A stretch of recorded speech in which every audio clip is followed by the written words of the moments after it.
नमस्कार मित्रों, मैं डॉक्टर संजय राजपूत, गैस्ट्रोएंटरोलॉजिस्ट, अहमदाबाद, मणिनगर।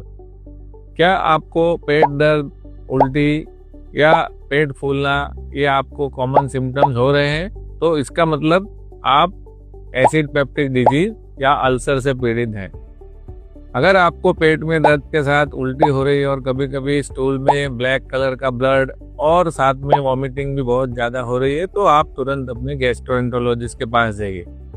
तो एसिड पेप्टिक डिसीज क्या है, या जिसको हम लोग बोलते हैं कि एसिडिटी का मतलब क्या होता है?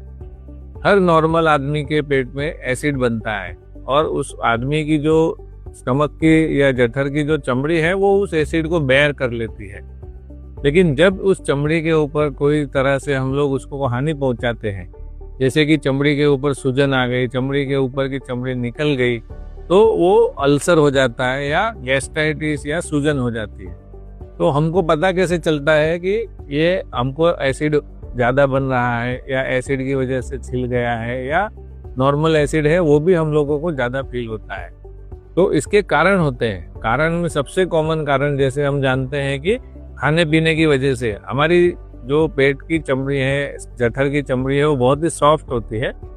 जब जब इसके ऊपर हानिकारक तत्व जैसे कि ज़्यादा तीखा, ज़्यादा तला हुआ, शराब पीने से, पेन किलर की दवाइयाँ खाने से या किसी बैक्टीरिया जैसे कि एच पाइलोरी का इन्फेक्शन होने से वो चमड़ी को जब नुकसान पहुंचता है, तब जाके उस पर सूजन आती है। और आपको पता है कि कोई भी चीज़ पे अगर सूजन आती है तो वो पेन करती है। जैसे अगर हमारे हाथ में सूजन आ गई तो वो दर्द करेगी, तो उसको जब कोई चीज टच करेगी तो वो हमको फील होती है कि वो ज्यादा दर्द कर रहा है। तो इसी तरह पेट में जब सूजन आ जाती है तो वो दर्द करता है। और जब इस सूजन बढ़ने की वजह से या ऊपर की चमड़ी वहां से हट जाती है जब ज्यादा सूजन की वजह से, तो उसको अल्सर बोलते हैं। और उस अल्सर में कई बार पेट दर्द के साथ उल्टियां होती हैं और कई बार अल्सर बड़ा होने से उसमें की नस फटने से ब्लड की वॉमिट भी हो सकती है। तो ये बीमारी काफी खतरनाक बीमारी है, इसको हल्के में ना लें। जब जब आपको इसमें से कोई भी तकलीफ होती है तो आप अपने नज़दीक के किसी गैस्ट्रोएंटरोलॉजिस्ट डॉक्टर के पास जाएं, उनसे सलाह लें, पहले दवाइयाँ लें।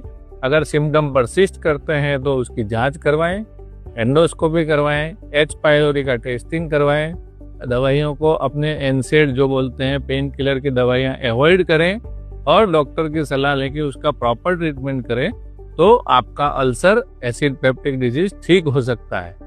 आप जहाँ तक हो सके बाहर का खाना कम तीखा खाएं या ना खाएं। घर पे ही अच्छा खाना बनाने को बोलिए, और वो खाना अच्छे से अगर बनेगा तो आपको बाहर खाने की ज़रूरत नहीं पड़ेगी। तो इस तरह से आप अपने को एसिड पेप्टिक डिजीज से बचाइए, अल्सर होने से बचाइए, क्योंकि एच पाइलोरी और अल्सर भविष्य में कैंसर का कारण हो सकते हैं। धन्यवाद।